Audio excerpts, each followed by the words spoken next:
Hey guys, it's your boy Renkage with coming back with another video. Today we're doing what if Deku was trained by the Public Hero Safety Commission. If you guys don't know who the Hero Public Safety Commission is, I'm just gonna say that the Public Safety Commission for short. It's the guys that trained Hawks and that run the hero system in My Hero Academia and are in charge of all that stuff. So yeah, and that give money to the heroes, for the stuff and rank the heroes and stuff like that. They just run the hero stuff and they protect the people. So yeah. So these are the guys that train Hawks. If I haven't said that before. Today we're gonna be trying a new what if storytelling like style. I've been watching What Ifs and I've seen that this style is fun. It involves the what if teller more and you guys, because you guys feel like you're right there in there. So yeah, so we'll be trying it out for it's the first time. So without further ado, pop in your headphones, do what you're gonna do, and yeah, just stay tuned and listen. A green-haired mom and her son was sitting in the doctor's room waiting for the answers to see what is this boy's quirk. The doctor comes in with a piece of paper and two pieces of paper and sits down and sighs and says, "Madam, your son has a pretty amazing quirk. It's, as some people say, broken." The green-haired lady says, "What's his quirk? How does it work?" The doctor says, "Well, from the tests we have run, your son, his quirk, first of all, is extremely deadly, and we're gonna need him for a couple months, to train it so he doesn't accidentally, kill everybody." The green-haired boy hearing this, sitting down, is jumping out of his seat, but also kind of scared of himself, hearing that he could kill everybody around him with his quirk. So he sits down, tries not to get excited, because maybe what if he activates it? The boy says in his mind. The green-haired lady says, "Okay, how am I gonna be able to see him when you guys are teaching him how to control it?" The doctor says, "Oh yes, of course, you are his mother. So yeah, we can't keep a mother and her son away from each other too long." The green-haired lady says, "Oh yes, if I can't see him, okay, that's okay. You guys could teach him because it's good to learn to use a quirk if it's very destructive." The doctor says, "Okay, the training will start next week, so try to make some plans. Tell the school that your son's gonna be out for a month, and here's a note from us giving reason, so they won't ask you why, and you won't get in trouble that he's absent from school." The green-haired lady and her son leave and go straight to the school. They go to the school, and the green-haired lady tells the school that Deku, her son, that's her son's name, Izuku Midoriya, is gonna be gone for a month, learning to use his quirk. And the principal says, "Okay, that's fine." So yeah. So the green lady and her son leave, and for a week they're just chilling at their house, not really doing anything. After that week passes by, on that Monday, Inko brings her son Izuku to the doctor, and he has some training for like 5 hours, not 8 hours like a full school day. 5 hours of training. And for a couple weeks, it's going great. Deku's learning to activate it, learning to control it, learning to how to use it, what he could do with it. And one day, on a rainy day, the day feels kind of off. Inko is kind of fearful because when you feel that feeling that this day is something's going on, you're scared to go outside and stuff like that. So Inko's like kind of thinking, should I take him to training? What if he misses one day of training? But she gets the flashback of what the doctor said, that he could kill everybody if he doesn't get proper training. So she decides, what's the worst that could happen? He's in the hands of the doctor. What's gonna happen? So Inko brings her son that day, and her son is very tired from all the training he has been doing. He has no rest days, and during that day, he's doing very dangerous training. He's getting balls thrown at him to see how long it takes his flames to destroy something. and they think that some things are resistant to it. And on one of these trainings, he is shot. A gun is shot at Izuku, and Izuku, of course, he destroys it with his flames, and Izuku swept up out of his feet, and he has a some bracelets strapped onto him, so he can't activate his quirk, and his mouth is covered. Inko comes into the room and comes in yelling like, what's that sound? What happened?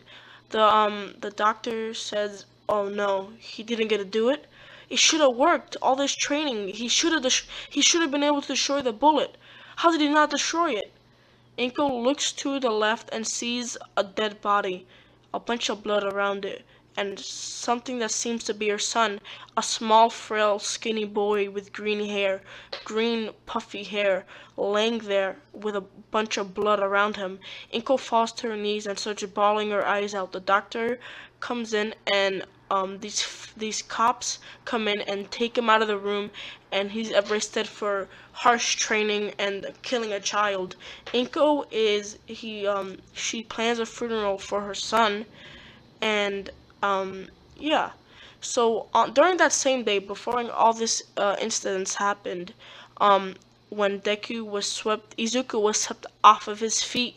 He's brung to this secret room that was right next to the room that he was just in, and he hears his mom and her crying, and he tries to get out, but he's being held by this big man, and he's not able to get out because he's too small.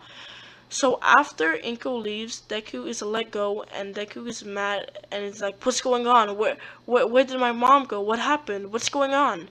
The quirk doctor comes in and says, Izuku's like, "Wait, weren't you arrested? What happened? Wait, you have to go!" And he yells for the police, like, "He ran away! Come get him!" The quirk doctor says, "There's no point. No one can hear you." The quirk, the um, the doctor says, your quirk is very, very strong. It has great potential, and you have a great potential to be a hero with the correct training. The training we were giving you is just a disguise for the real training you're gonna have. The doctor explains what they had to do and what they're going to do to Izuku. The doctor says, "We're gonna be taking you to a special facility for little children that have extremely powerful quirks and have amazing potential like yours." The doctor also says, "We had to fake your death. According to the world, you're dead. No point of running. You're dead." Izuku starts crying. He's like, "I'm not dead. I'm alive. If I get out of here, everybody knows that I'm alive." The doctor says, "No, we have a fake body. Everyone thinks you're dead. Everyone that loved you, everyone thinks you're dead." The Izuku starts crying even more. He's crying his eyes out. He's like, "No, I'm not dead. I'm not dead. I'm alive." The Izuku he's bonked in the back of the head, and he goes unconscious. Um a little while later, Izuku wakes up and he's sat in a room, and it has cushions around it like a sane asylum. He's sat there in the middle of it in a chair with some bracelets around his arms, making him not use his quirk. He's like, "Where am I? What's going on?" And he yells for the doctor to come help him. The mysterious man comes in all black and says, "Oh, so you're the new recruit, huh? Well, your name is Izuku Midoriya, huh? You're the one with the really strong flame quirk, right?" Izuku's like, "Yeah, that's me. Where am I? Where am I? What's going on?" The strange man says, "Well, as the doctor I've told you, you're going to be going to immense training and be trained to be a top hero, a spy for the government, for the Japanese government." Izuku's like, "But I don't want to be a spy." The man says, "You have no choice. It's already too late. You don't have no choice. You were chosen. We made the choice. You were chosen. No bits, no bits, no buts about it. You are gonna be a spy." Izuku starts crying, and he rushes for the man, trying to grab him and hurt him. But the man just backhands Izuku, and Izuku falls to the floor. Izuku gets up and trying to kick the man and do something to him, but nothing's working. The man's just too strong. The man picks up Izuku by his hair, lifts him up. Izuku's in pain because he's getting lifted up by his hair. He's thrown into another room where he sees a bunch of kids his age. He looks around and looks at their eyes, and they all have the same look of no hope. They're not getting out of here. Like they know something he doesn't. Izuku is like, "Wait, who are you guys? Wait, who are you?" All the children just look at him and look back straight forward to another man and a board. Izuku is stood up by the strange man and told to stand in line. Izuku is standing in line and he starts crying and whining and that he wants his mom. The kid next to him says, "FYI, your parents are not coming. No hero's coming to save you. The only person that's gonna save you here is yourself." The boy with these wings that just told Izuku this information, Izuku starts talking and yelling at the kid, yelling at the guy next to him that, "No, you're wrong. All Might's gonna come in and save us. I know he is. He always saves the day." The kid says, "He's not. I've been here for 2 years. I think he hasn't come. There's no point. Just give up." Izuku's like, "Dang. Is this really my life now? No one's coming to save me. Everyone's saying no one's coming to save me." For the next couple years, Izuku goes through immense training. He is trained to master his quirk. After these years, he masters his quirk. He loses all emotions. He knows how to fight hand to hand. He knows how to kill a man many different ways, with or without his quirk. He could kill a man brutally, he could kill a man quickly, he could kill a man any way he wants. And Izuku has grown to the boy that he met on the first day here. His name was his code name was Hawks. His hero name that he was gonna be given when he was out of here, or if he got out of here, was Hawks. Izuku's name that he was given was Green Phoenix because his flames and how his flames are like a phoenix's flame. Izuku, as I said, loses all of his emotion. He has no emotion anymore. He doesn't feel sadness, he doesn't feel happiness, he doesn't feel anything. He's just there. For a year, for the next years, all the kids that he trained with or trained around started leaving one by one. He was Every kid was making theories that they got captured and they were being brought away because they were too weak, and how they all got taken away after the big test. So for the every week they took a test every week to see if you have any improvement based every week, unlike every other month. It's every week you have to make improvement, or as everybody thought, you're done for. It's game over. Now you die. Izuku was prepared to die. He was like, I die here or I die out there. Either way, I'm dead. Izuku, after taking this test 1 week, after 3 years of him being here, he's brought into a room by the strange man that he met on the first day in the white room, as he called it. The strange man tells him that, "You've passed. Now it's your turn. You have to complete the final test." Izuku's like, "What's this final test, sir?" The man explains that you have to eliminate 30 of our top top trainees or top spies, and you have to take the briefcase and bring it to checkpoint, and once you do this without dying, you pass. Izuku's like, "Is that my mission?" The man says, "Yes, complete it. You have 5 hours to complete this mission."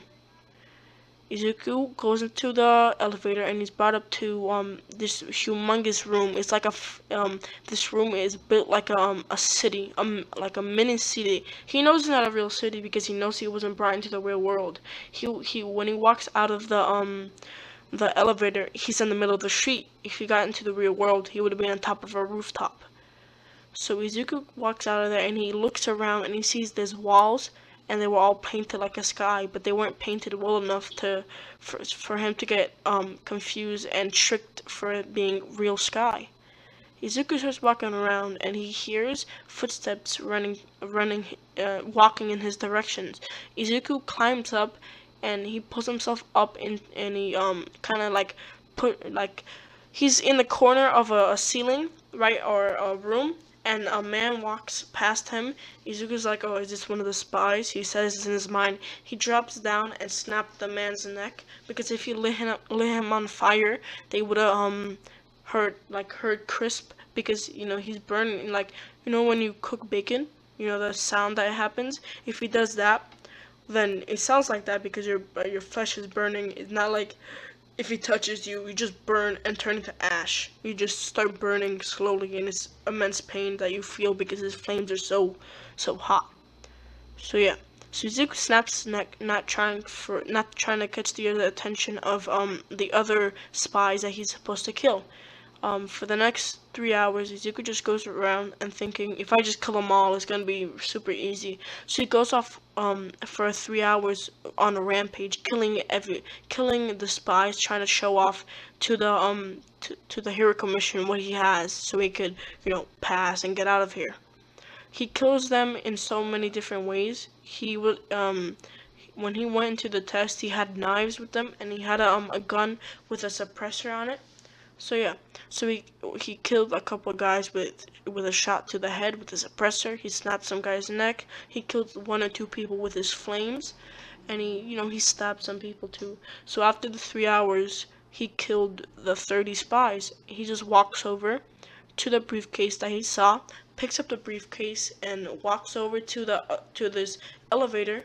He goes into the elevator, and he clicks the top floor. He goes all the way up, and the strange man, the man that trained him for this 3 years, was sitting in front of the elevator. And Izuku steps out of the elevator, hands the man the briefcase, and the man steps up and says, "You have passed. Now the real test. Now the real test begins. Outworld training." So Izuku, he steps into a room and he sees the top heroes. He sees like Endeavor. He sees like all of the top heroes, right? Like the guy with he could edge shot and stuff like that. He sees them. They're all in a room, and he steps out, and they all look at the boy, and Endeavor's like, "Is this the kid with the flame quirk that we have been told about?" The man says, "Yes, this is him." Endeavor says, "Well, it's nice to meet you, kid." All Might walks over and says, "Ha, nice to meet you. Nice to meet you too." And yeah, so Izuku doesn't say anything to All Might. He just looks him into the eye, and All Might's like, he's a little weird. He doesn't say it out loud, of course. He says it in his mind. He shakes hands with all the top heroes, and he's signed into a room, and he's told that he's going to be going to UA to kind of get a sneak peek to what these the new wave of heroes have as his first mission, and that he's the reason he's meeting all the top heroes is because Endeavor, his son, is going to this, and Endeavor wanted to know who's spying on his son. All Might's gonna be a teacher, and Shot is working with UA for internships, and you're gonna be internshipping with him when the time is right. And the rest of the heroes is just here to know who you are. So Izuku is told that his hair is gonna be changing colors, because if he goes into UA, because his classmate Katsuki Bakugo from his childhood, Deku, he has a flashback of him almost killing Bakugo. No, sorry, not almost killing. Yeah, almost him defeating Bakugo and punching him, saving another kid when he was 5 years old, around that time. And yeah, and this was the day before he got his information about the quirk and started his training, and before all the stuff that led up to it. And yeah, so Izuku kind of dozes off and thinks that if he just did something different that day, he wouldn't be going through this stuff, and he would be a normal human. He'll be a normal kid. just chilling, maybe training to be a UA student and actually going to UA because he wants to, not because it's a mission. But Izuku says, there's no point. I don't have a time travel quirk. I can't do this stuff. So yeah. So Izuku just gives up on that thought, and yeah. So Izuku, the man tells him that they're gonna be dyeing his hair, and his new name is gonna be Yochi Ne. Yochi Ne. It's a catchy name, so he remembers it and stuff like that. So yeah. So he's told that his quirk, and since Kasuke Bakugo didn't know your quirk because you didn't tell him your quirk, and nobody knows your quirk. So your quirk's name is still gonna be you know, Flame Devourer or Devourer Flames or whatever his quirk name was. So yeah. So Izuku, he goes into a classroom on the day after that, and after he was debriefed, it's like midday when he steps out. This is like it's the first time he has seen the real outside, in like a couple months, because they have to get vitamin C, so they'll be able to go outside just to get vitamin C, like a couple months, and they take vitamin C pills. So yeah. So Zuko takes a big breath of air. He's like, I haven't felt this in a while. A calm full breath of air. So yeah, so Izuku walks into a classroom and it's empty. He's the first one there. He sits down, and that's where I'm ended. Hope you guys liked it. Tell me if you guys like the new storytelling or the new what if telling I've been doing. I'm doing right now or on this part. So yeah, so if you guys really like it, I'm gonna do more of it. It was pretty fun to make. Yeah. So without further ado, this is where I'm gonna end it. Bye.